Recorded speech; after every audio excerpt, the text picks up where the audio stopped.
Well, I hope we're all feeling ready for a little Sassy Sam situation. Welcome back to On Your Terms. I'm Sam Vander Wielen, your host and an attorney turned entrepreneur who helps you legally protect your online business. And today I was getting real with you per usual. I'm always real with you, but today I was just kind of, sitting down, spilling the tea, sharing my thoughts with you on what I call the millionaire myth of the online business owners, where people talk about how they're millionaires in their businesses who clearly don't understand what it means to be a millionaire. I'm not just talking smack today. I really am encouraging you to dive deeper, dig deeper, to be a better consumer, to be more discerning in what you're seeing online. And I'm even suggesting what you should focus on instead. So sit back, relax, or put on your sneaks and go for a walk. And welcome to On Your Terms in case you're new here. Before we get into this week's episode, I've got to read to you the review of the week. Carly said, the best no fluff step-by-step podcast for entrepreneurs, Sam Vander Wielen's podcast, On Your Terms, is an absolute must for all entrepreneurs. The episodes are not only interesting and inspiring, but they'll walk you through step-by-step what you need to know to operate as a small business owner or entrepreneur. This podcast and Sam's Ultimate Bundle takes all the guesswork and stress away from protecting your online business. This podcast is a total game changer for anyone looking to start, grow, or scale a business. Thank you so much, Carly, for leaving that review. And if you listen to my podcast On Your Terms on Apple Podcasts, go ahead and leave a review real quick after you're done listening to this episode, because every single month I pick a new winner to receive a $20 Starbucks gift card as a thank you for leaving a review. All you have to do is leave a review. I'll pick the winner and you submit your review, and then you'll get a shout out on a future episode. With that, let's get into the millionaire myth. So recently, my team, it wasn't even me. It was actually while I was out on leave after my dad passed away, my team put together a reel using footage from a story that I had done on Instagram. I don't even know, maybe over the winter or something. I think it was almost a year ago. And they put together this reel of me making yet another sassy statement saying that you're not a millionaire if your business makes $1 million in revenue, if it even makes $1 million in revenue. But let's just suspend the baloney for one moment and pretend like all of the people who are telling you online that they're making that much money are, right? Whatever. We can just put that aside. We're having a bigger conversation today. If your business makes $1 million, that doesn't make you a millionaire, right? And so there are so many problems with that statement. And I don't remember what was going on that day, but I think I had seen something. I did this story off the cuff. I remember the story being really popular at the time. And then my team took this audio and this video from my stories and they repurposed it. Shout out to repurposed content.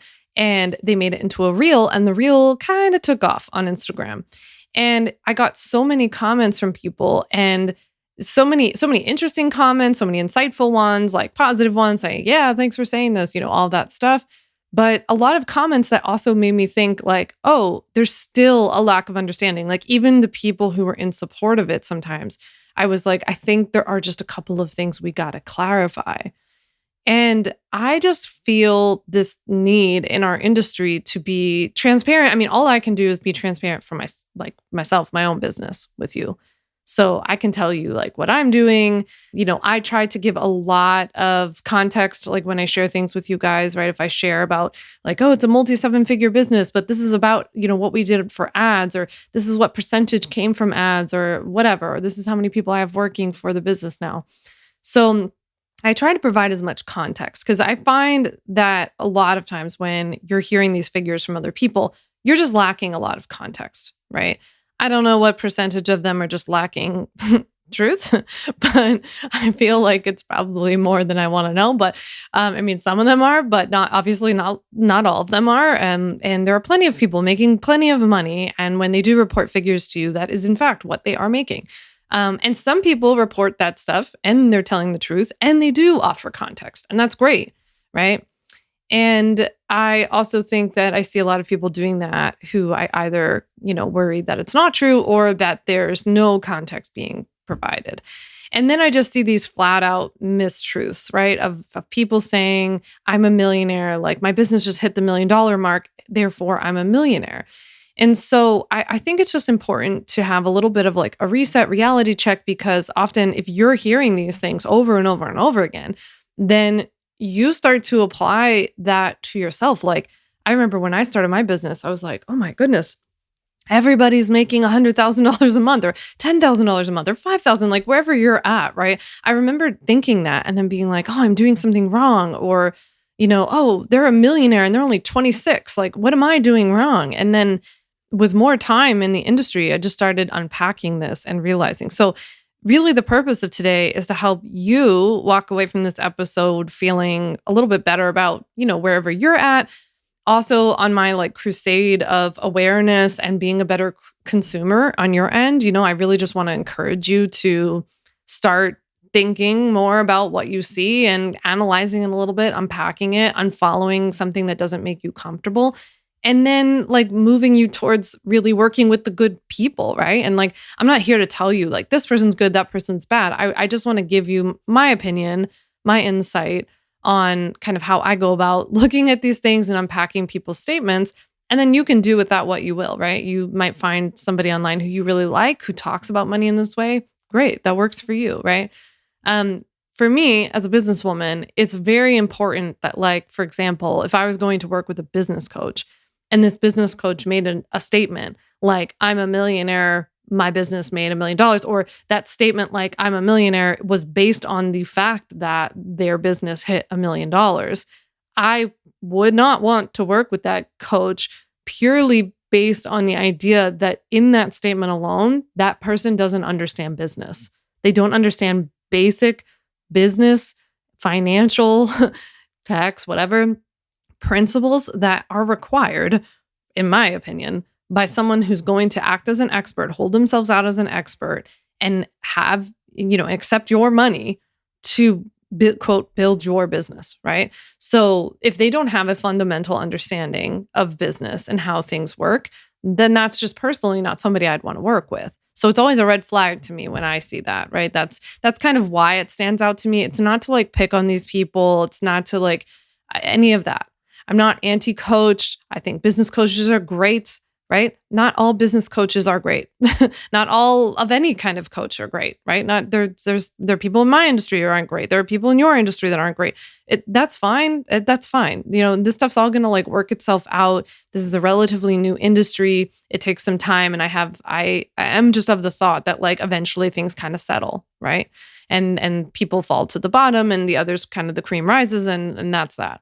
So this is not like anti anyone. It's just about awareness, discernment, and being a better consumer. So yes, you are not a millionaire if your business makes $1 million.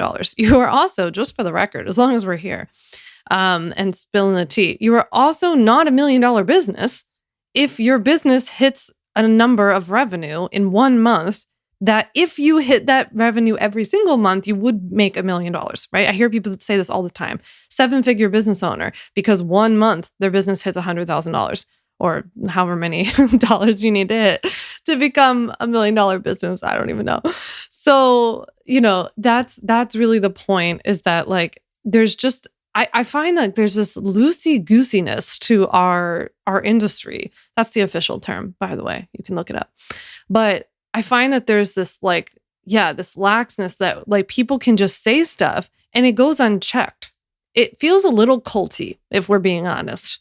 If I'm being honest, because in cults or cult-ish like communities, people say things that go unchecked, right? And people accept things that the way that they are. And I think fortunately in the last couple of years, we have started to see people be like, wait a minute, that doesn't make sense. Or wait a minute, you said that this, and now you're doing this. And I have seen, I guess, a little bit more accountability, but I do see this a lot where people will be like, I'm a millionaire because my business just hit this. And then everyone's like celebrating them. And I'm like, wait, does anybody take a moment to think like, that doesn't make you a millionaire? That's not what a millionaire means. And you need to know that as a business person, right? You probably already do know that.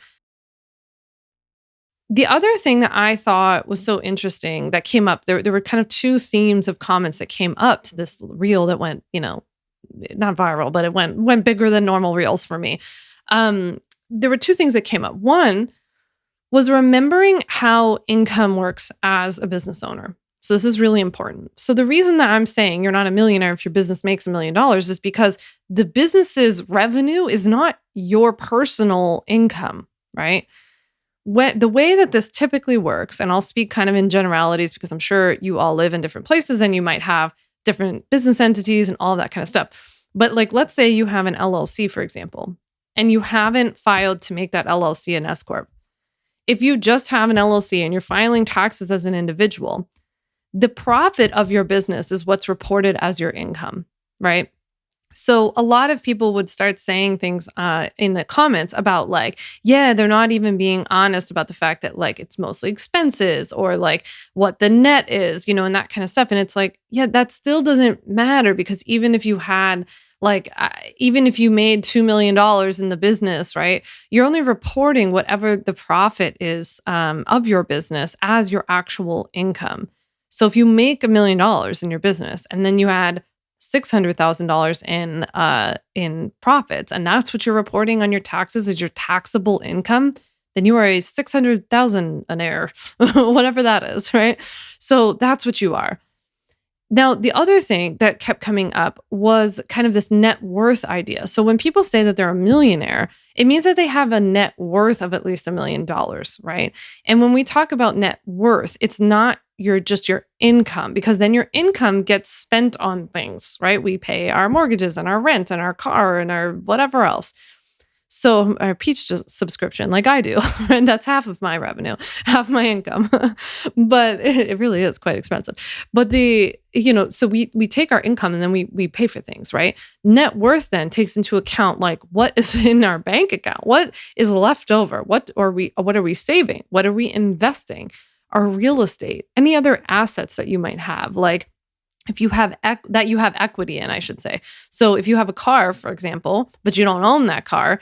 If you lease it, you don't have anything in it. If you own it, but let's say you financed it and so you're paying it off, it's whatever your equity is. So if your car's worth $20,000, but you still owe $10,000 on it, you would only have $10,000 to put towards, like, that's equity. That's what you have in the car. That's the amount that you own. That goes towards your net worth, right?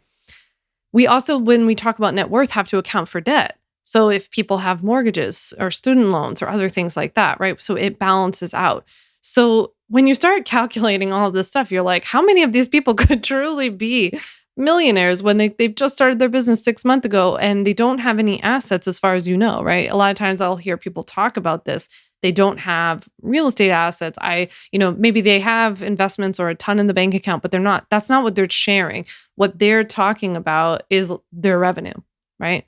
So just keeping in mind that like how our income works, that the only amount that's actually your income is what you report on your taxes, right? That's your taxable income. And then that gets transferred to you.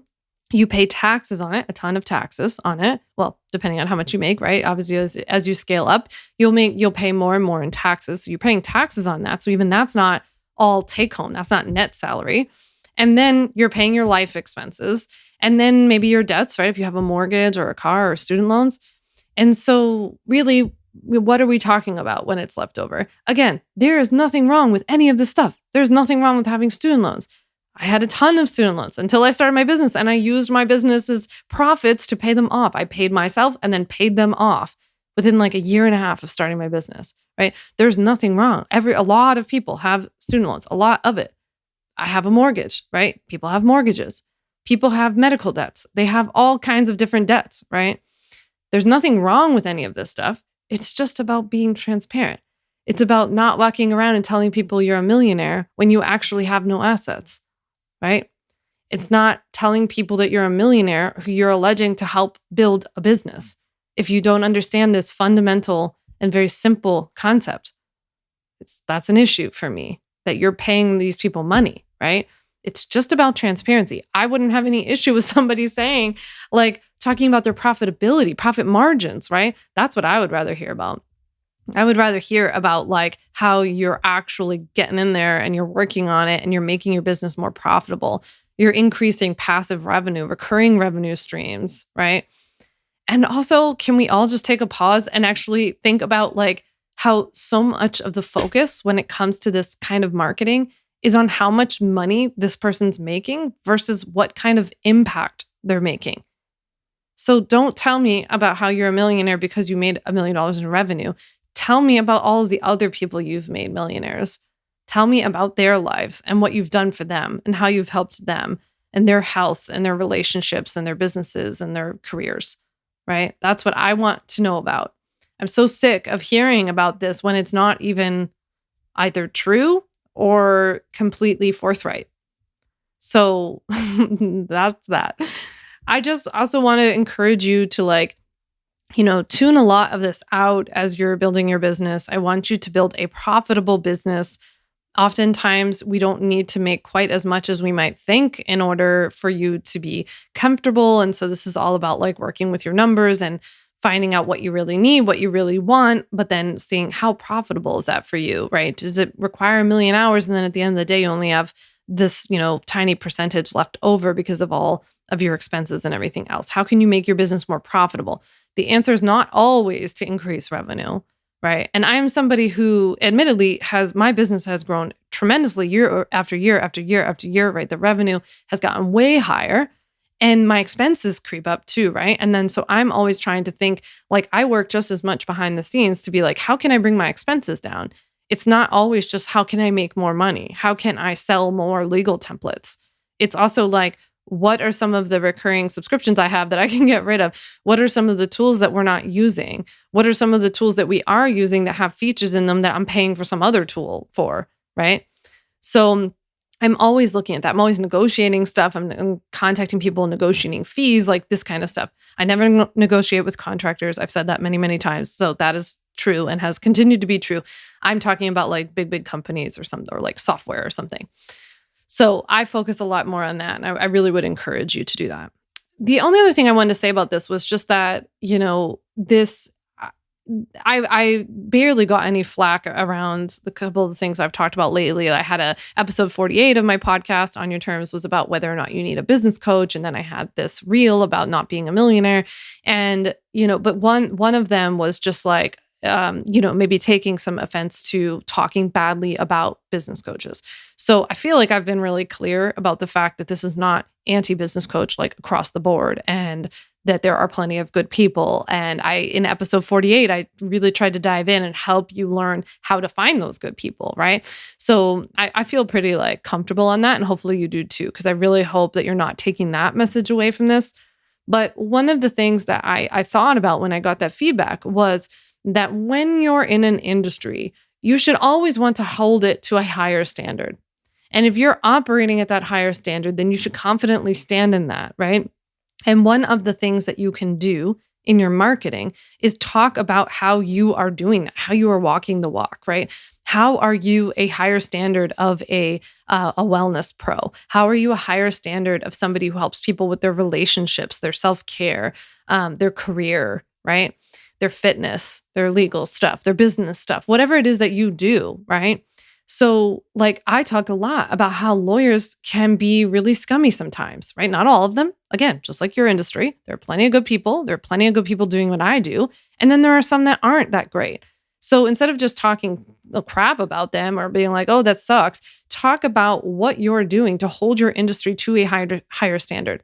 What are you doing to offer better service, products, customer service, whatever, to your people than the other people in your industry, whether it's in the online business industry or the traditional industry, the medical system or the therapy system or the, fitness industry or something like this, right? So, or traditional online dating apps and you do things differently. I think that it's really cool. And I think that people often get really tripped up about this, thinking that it's some sort of judgment, right? Of that you have to make some sort of, normative statement about this. And I think that you can just say that this was something that you didn't like about your industry, or something that didn't work for you, or something that your customers tell you didn't work for them in your industry. And that's why you do it differently, right? So I talk about how I do things differently than the traditional legal industry, than even other people who do what I do. That doesn't mean that other people don't go work with those other people and like it, right? That's fine. But the people who are going to be attracted to me and my marketing and my products and have a good experience come to me, and that's cool. So I just like, I think people get like way too tripped up about like being like triggered and offended and all this kind of stuff when we start talking about this. And it's just like, there's room for everybody. There's a wide spectrum. I mean, there are people who are attracted to those like, hey, I'm a millionaire because I make $1 million people. Just like there are people who are attracted to the like bro marketing. And there are people who are attracted to talking about how much money you make and how like the whole point of making money in your business is all for consumerism and capitalism and furthering like, I don't know, getting a Lambo and like a purse or whatever. So that's fine. That speaks to some people. It doesn't speak to me. So I created this business and created the marketing in a way that would speak to people, maybe like you, who also feel that way. Or just, you don't even have to think about that part. It's like, it's not like you're coming to me because you're like, I'm anti-bro marketing, so I want her. It's just, you might just be attracted to this kind of marketing without even knowing or caring that other stuff exists, right? And so that's what I want you to think about. You don't have to get so tripped up on like, oh, is this offending somebody? Are they thinking this? It's the whole point is that you're putting this message out there to attract people who also feel similarly to that, right? And we don't need to worry about those other people because they have someone who's probably speaking to them too. There are people who are speaking to, you know, all of these, the various things I've just talked about. Like there's tons of bro marketing people out there. If somebody doesn't like, you know, somebody wrote to me once, they were like, I hate how casual you are and you're like not professional. It's like, cool. There are like tons of stuffy lawyers for you to go find. Like lucky for you, you're not going to have any shortage of an issue there. So, it just doesn't matter, in my opinion. I would definitely recommend after listening to this episode, if you haven't already, go back and listen to episode 48, where I talk about whether or not you need a business coach, when I recommend getting one, how I recommend going about it, what I've learned about investing a lot of money in a lot of different people and programs. And I don't just talk about a business coach in there, I also cover like investing in courses and like continuing education. So you can go back and listen to episode 48. I hope you really like it. I'd be so curious what comes up for you after you listen to this episode. So shoot me a DM on Instagram. I'm at Sam Vander Wielen. Send me a DM and let me know you listened to this episode and what you thought. And if you liked it and you think somebody else would like this episode that you know, will you do me a favor real quick and go ahead and text them this episode before you go? And don't forget to leave a review of the podcast if you listen on Apple. I so appreciate you listening, and I can't wait to chat with you until next week. Thanks so much for listening to the On Your Terms podcast. Make sure to follow on Apple Podcasts, Spotify, or wherever you like to listen to podcasts. You can also check out all of our podcast episodes, show notes, links, and more at samvanderwielen.com/podcast. You can learn more about legally protecting your business and take my free legal workshop, 5 Steps to Legally Protect and Grow Your Online Business at samvanderwielen.com. And to stay connected and follow along, follow me on Instagram at samvanderwielen and send me a DM to say hi.